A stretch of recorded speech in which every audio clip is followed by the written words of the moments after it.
नेता लोग दल बदलू बहुत चीख चीख के बोल रहे थे। ये समाजवादी पार्टी के साथ साथ अम्बेडकरवादी पार्टी भी ये है वो है, आप लोगों ने देखा होगा मतलब वो चिल्ला चिल्ला के बोल रहे थे।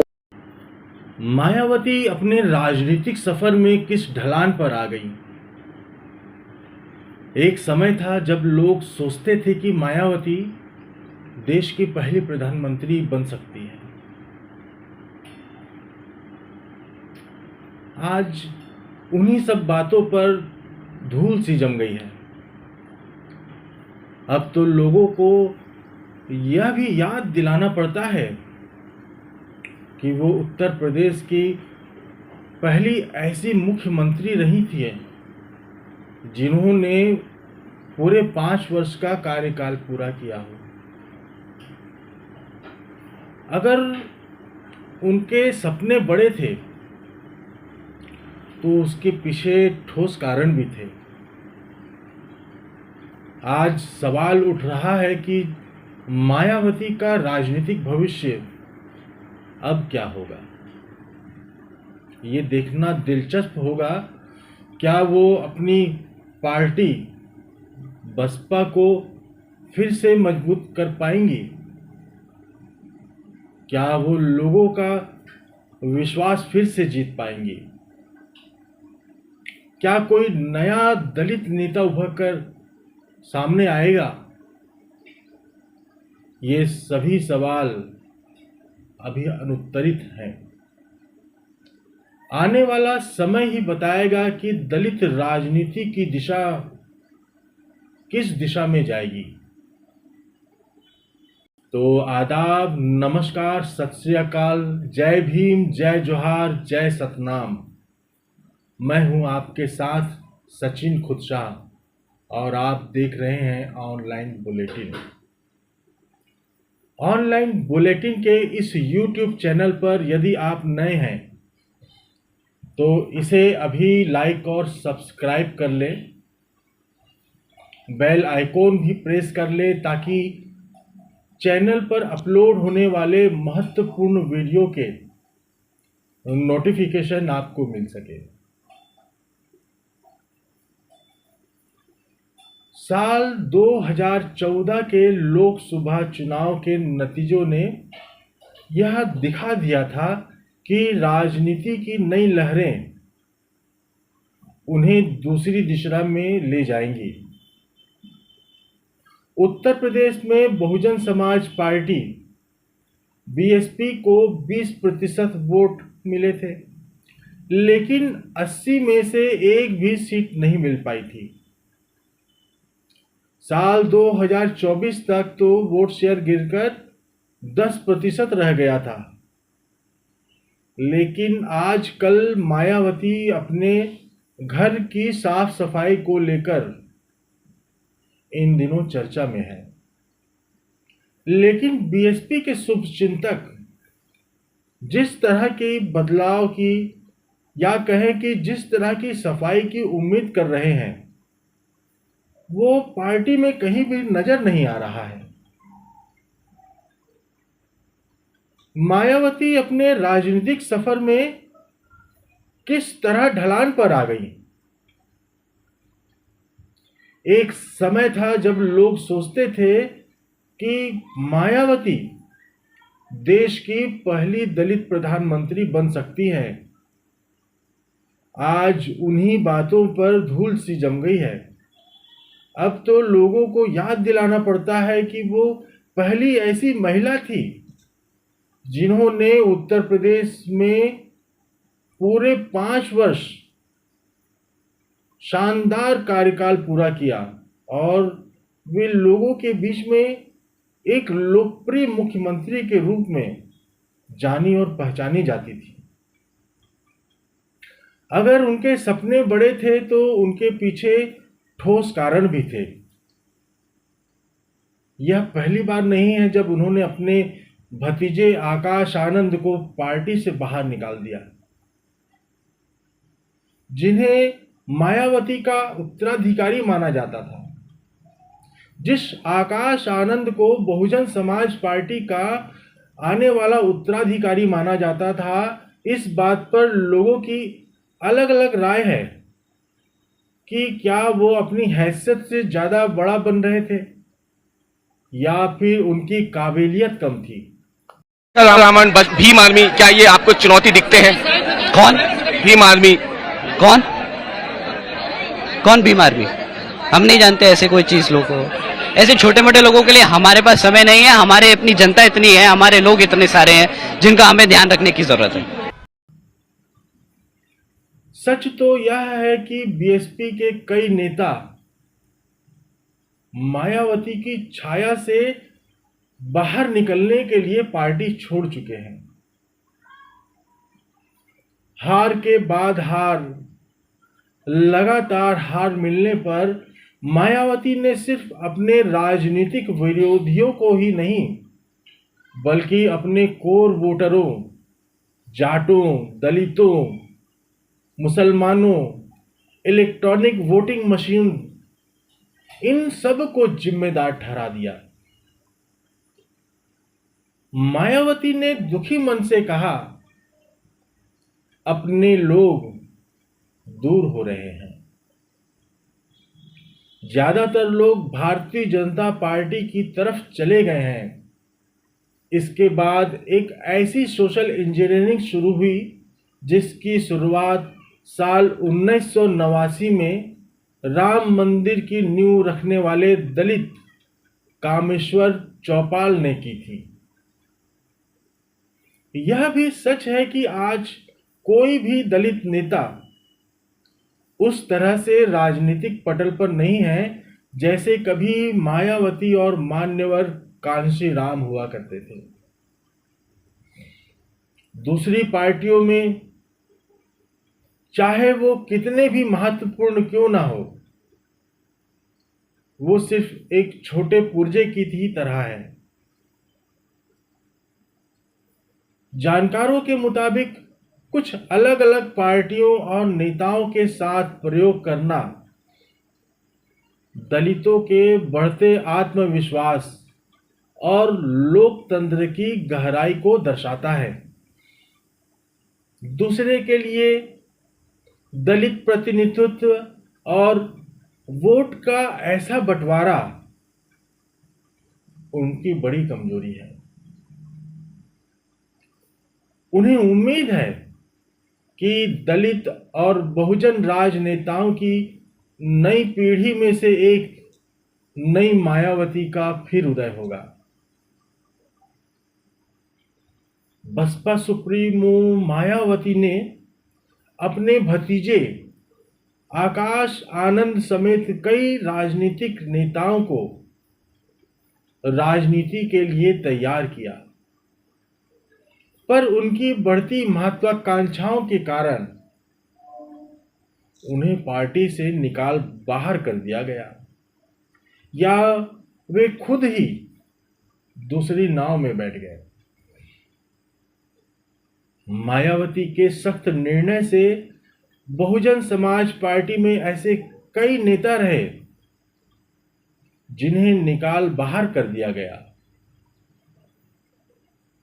आकाश आनंद को बहुजन समाज पार्टी प्रमुख मायावती ने खुद राजनीति के लिए तैयार किया था। 8 साल तक आकाश आनंद को आगे बढ़ाया, अहम पद दिए। उसके बाद मायावती को लगा कि आकाश आनंद की अपेक्षाएं कुछ ज्यादा ही बढ़ रही हैं। इससे बहुजन समाज पार्टी को नुकसान हो सकता है, तो उन्होंने अपने सगे भतीजे आकाश को पार्टी से निकाल बाहर किया। मायावती का ऐसा निर्णय कोई नया निर्णय नहीं है। वे ऐसे ही सख्त निर्णयों के लिए जानी जाती रही हैं। बसपा में ऐसे नेताओं की एक लंबी फहरिस्त है। मायावती को लगता कि किसी नेता की हसरतें ज्यादा बढ़ रही हैं तो वो उसे निकालकर बाहर कर देती। इसके लिए उन्होंने पार्टी के अंदर मजबूत फीडबैक सिस्टम भी बनाया हुआ है।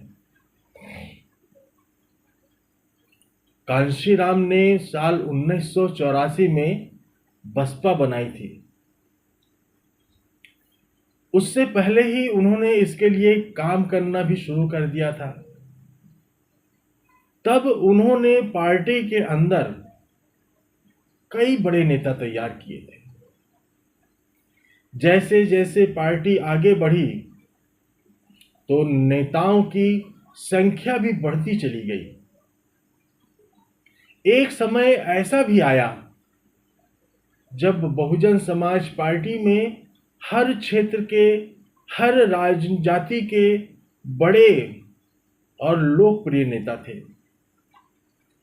उसके बाद मायावती के हाथ में पार्टी की बागडोर आ गई तो उन्होंने भी बहुत सारे नेता बनाए, लेकिन मायावती ने खुद कई नेताओं को पार्टी से बाहर का रास्ता भी दिखाया।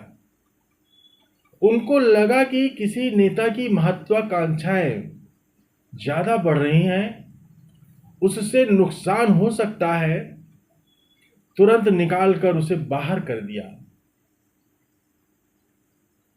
मायावती ने जिन नींव के पत्थरों को झटक कर फेंक दिया, उनमें ऐसे सैकड़ों लोग हैं। अगर कुछ प्रमुख लोगों की बात की जाए तो उनमें दद्दू प्रसाद, R.K. चौधरी, राज बहादुर, मसूद अहमद, बरखूराम वर्मा, सोनेलाल पटेल, दीनानाथ भास्कर, बाबू सिंह कुशवाहा, सुखदेव राजभर जैसे ऐसे बड़े नेता थे जो बहुजन समाज पार्टी के संस्थापक सदस्य रहे हैं।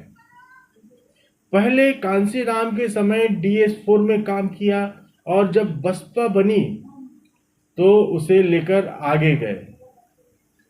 पहली बार जब समाजवादी पार्टी और बहुजन समाज पार्टी की गठबंधन की सरकार बनी तो उसमें ये भी शामिल रहे, लेकिन 1995 में जब मायावती मुख्यमंत्री बनी तभी से कुछ नेताओं की राहें बहुजन समाज पार्टी से अलग होनी शुरू हो गई। मायावती से इनके मतभेद गहराने लगे और मंचों पर सार्वजनिक तौर पर यह दिखाई देने लगे। दीनानाथ भास्कर 1993 की गठबंधन सरकार में मंत्री थे, लेकिन 1996 में उनको निकाल गया और वे समाजवादी पार्टी में आ गए। सोनेलाल पटेल 1995 में ही सपा से अलग हो गए और अपनी पार्टी बना ली। मसूद अहमद मायावती की नाराजगी का शिकार हुए और उन्हें पार्टी से निकाल दिया गया। राज बहादुर भी 1995 में ही बाहर कर दिए गए। R.K. चौधरी को 2002 में मायावती ने पार्टी से निकाल दिया। हालांकि वे फिर पार्टी में शामिल कर लिए गए, लेकिन साल 2017 में वे फिर अलग हो गए। बरखूराम वर्मा 1995 की मायावती सरकार के समय विधानसभा अध्यक्ष बनाए गए थे, लेकिन बाद में उनको भी पार्टी विरोधी गतिविधियों का आरोप लगाकर पार्टी से बाहर निकाल दिया गया। वहीं दद्दू प्रसाद मायावती की पूर्ण बहुमत की सरकार तक मंत्री रहे, लेकिन उनको साल 2015 में पार्टी से बाहर का रास्ता दिखा दिया गया। बाबू सिंह कुशवाहा 2 बार मायावती सरकार में मंत्री रह चुके थे, लेकिन साल 2012 में CMO हत्या मामले में उनसे इस्तीफा ले लिया गया और पार्टी से बाहर कर दिया गया। सुखदेव राजभर मायावती की पूर्ण बहुमत की सरकार के समय विधानसभा अध्यक्ष रहे, लेकिन अंतिम समय में वे भी बहुजन समाज पार्टी से नाखुश थे। बहुत ज्यादा वे दुखी थे। उनका निधन हो गया। मायावती ने जिनको खुद बढ़ाया, उनको भी मायावती ने नहीं बख्शा। इनमें प्रमुख रूप से राम अचल राजभर, लालजी वर्मा, स्वामी प्रसाद मौर्य, नसीमुद्दीन सिद्दीकी, ठाकुर जयवीर सिंह, रामवीर उपाध्याय और ब्रजेश पाठक ऐसे नेता हैं जो कांशीराम के बाद भी मायावती के करीबी रहे।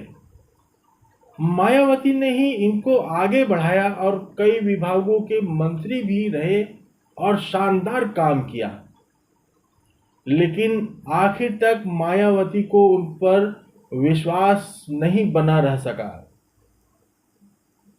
दूसरी पार्टियों के संपर्क में होने या अन्य पार्टी विरोधी गतिविधियों के आरोप लगाकर मायावती ने इनको भी पार्टी से बाहर निकाल दिया। अब इन्होंने दूसरी जगह ठिकाना बना लिया है। ये सब पार्टी से बाहर गए और अपने साथ बसपा के कोर वोटरों को भी साथ ले गए। इससे बहुजन समाज पार्टी जीर्ण शीर्ण हो गई है। जो नेता निकाले गए या जिन्होंने दूसरी पार्टी में अपनी मंजिल देखा, अपना भविष्य देखा, वे उस पार्टी में तो गए, लेकिन उनके साथ वो वोटर भी चले गए जो कभी बहुजन समाज पार्टी के लिए वोट किया करते थे। वहीं मायावती के व्यवहार से, मायावती की निर्णयों से नाराज होकर भी कई दलित वोटर, खासकर जाट, जो बहुजन समाज पार्टी का कोर वोटर माना जाता है, वह भी मायावती और उसकी पार्टी बहुजन समाज पार्टी से दूर छिटक गया है। यही कारण है कि बहुजन समाज पार्टी अब अपने अस्तित्व को बचाने की लड़ाई लड़ रही है। मायावती और बहुजन समाज पार्टी का भविष्य आगे क्या होगा, ये जानने के लिए आप ऑनलाइन बुलेटिन के इस YouTube चैनल को फॉलो करें, इसे सब्सक्राइब करें और दूसरों को भी इससे जुड़ने के लिए प्रेरित करें। वीडियो पर आपकी क्या राय है, हमें कमेंट कर जरूर बताएं। धन्यवाद।